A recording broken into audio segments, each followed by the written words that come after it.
Je, ni Mungu au ni mali?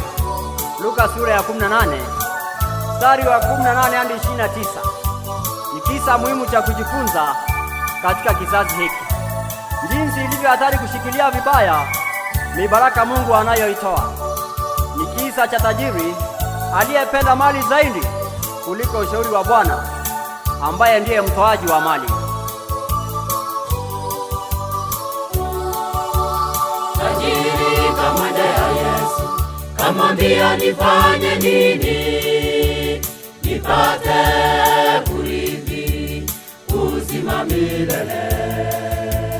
Yesu akamjibu, uza ulivyo navyo uwape masikini, kisha njoo unifuate, kisha njoo unifuate.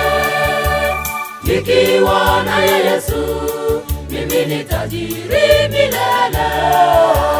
Mali ya dunia hii haitanisumbua. Yesu ndani yangu, popote nitakapokwenda, sina hofu kwani mimi niko salama. Nikiwa naye Yesu, mimi ni tajiri milele. Mali ya dunia hii haitanisumbua. Yesu ndani yangu, popote nitakapokwenda, sina hofu kwani mimi niko salama. Tajiri huyo, kwa sababu alikuwa na mali nyingi, alihuzunika sana, akaondoka akaenda zake. Yesu akasema, amini nawaambieni, ni rahisi ngamia kupenya kwenye tundu la shindano kuliko tajiri kuingia mbinguni.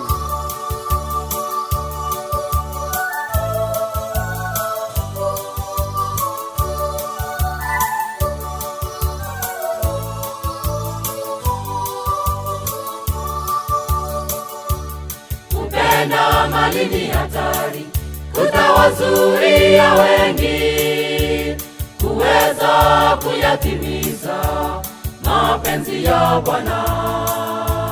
Kama yule tajiri alivyoondoka kwa huzuni, Yesu alipomjibu, nikiwa naye Yesu, mimi ni tajiri milele. Mali ya dunia hii haitanisumbua. Yesu ndani yangu, popote nitakapokwenda, sina hofu kwani mimi niko salama. Nikiwa naye Yesu, mimi ni tajiri milele. Mali ya dunia hii haitanisumbua. Yesu ndani yangu, popote nitakapokwenda, sina hofu kwani mimi niko salama.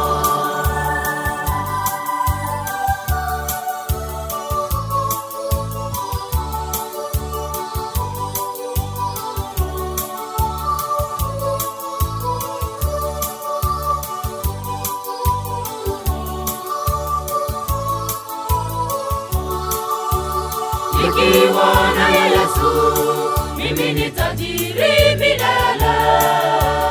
Mali ya dunia hii haitanisumbua. Yesu ndani yangu, popote nitakapokwenda, sina hofu kwani mimi niko salama. Nikiwa naye Yesu, mimi ni tajiri milele. Mali ya dunia hii haitanisumbua.